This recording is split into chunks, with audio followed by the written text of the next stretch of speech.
ډېر کسان په معاشره کې تاسو وینئ چې د ځان سره یې د بل نامحرمه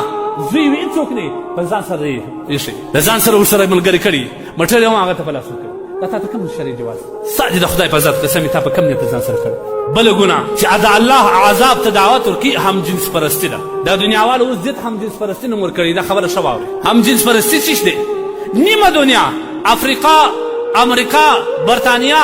ډنمارک دا نیمه دنیا ملک چې کوم دی هغه قانوني جواز ورکړی دی سړی هم جنس سره واده کولی په هندوستان کې بله ورځ ښځې د سپي سره واده کړی هم جنس پرستي څه شه وایي هم جنس پرستي دا دی چې یو هلک بل هلک سره خوښ کړي او بیا په خپل اپس کې علیاذ بالله لواطت اذنا سره کړي دې ته هم جنس پرستي وایي یا ښځه و ښځه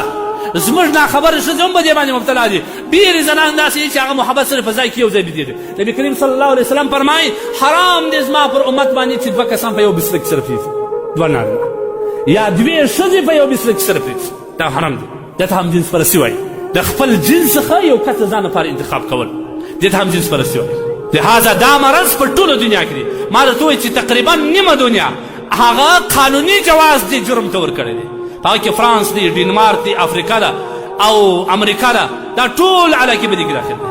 خو هغه مسلمان ممالک هم دغه هوا ځپلې دی هغه مسلمان ممالک هم دغه هوا پر دې باندې راغلی ده او ځپلې دی نن زموږ معاشره کې هم دا شی شته کوم کسان چې د هلکانو سره اړیکې ساتي دا خبره واورئ یا ناجایز عمل کوي د دوی سره دا کسان په دې ګناه کې داخل دي د دې ګناه لومړی لامل چې کوم دی د حضرت لوط علیه السلام یو قوم هغوی ته الله پاک جل جلاله نبي راواسی د لوط علیه السلام په شکل دې قوم یوه ګناه خو دا وه چې د الله نافرماني یې کول بله ګناه دا وه چې دوی ناجایزه اړیکې ساتلې او خاص کری د همجنس پرستي کول د هلکانو سره ناجایزه اړیکې ساتل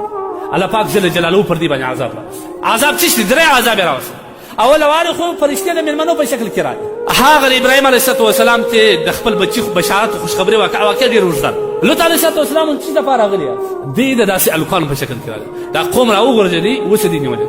لوط علیه السلام زارۍ کې د خدای بندګان مېلمانه راغلي دي مه مې شرموئ د خدای ری وګورئ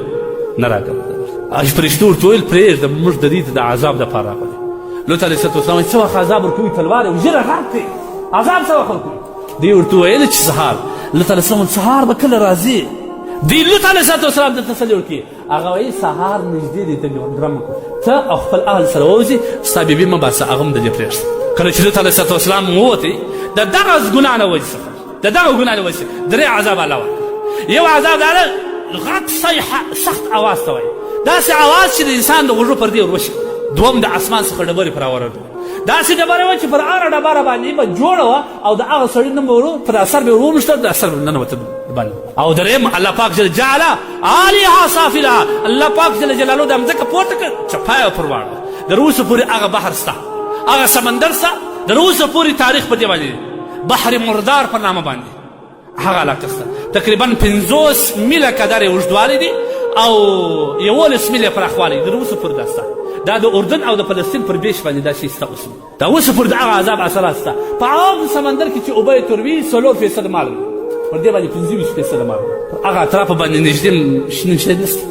دا د الله هغه عذاب دی هغه عذاب الله پاک جل جلاله پر دې نبی علیه السلام فرمایي ان اخوف ما اخاف على امتي من عمل قوم لوط زما پر امت باندې چې د کومې ګناه څخه زه ډېر بیریږم هغه د زما امت به د لوط علیه السلام کوم عمل شوی دا زموږ په دغه علاقه کې شته زموږ عامه دنیا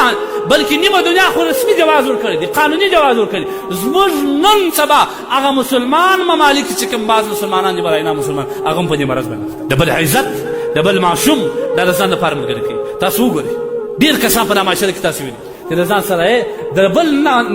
نامحرمه زوی وي هېڅوک نه په ځان سره یې ایښی د ځان سره ورسره ملګري کړي مټر هم هغه ته په لاس ورکوي دا تا ته کوم شرعي جواز ستا دې د خدای په ذات قسم تا په کوم نیت ځان سره کړی د خدای عذاب ولې پر موږ نه راسي دا د الله عذاب دی عبادت وایي چې نن سبا چې کوم عذابونه دي غټ درې لامله دي نبي علیه السلام فرمایي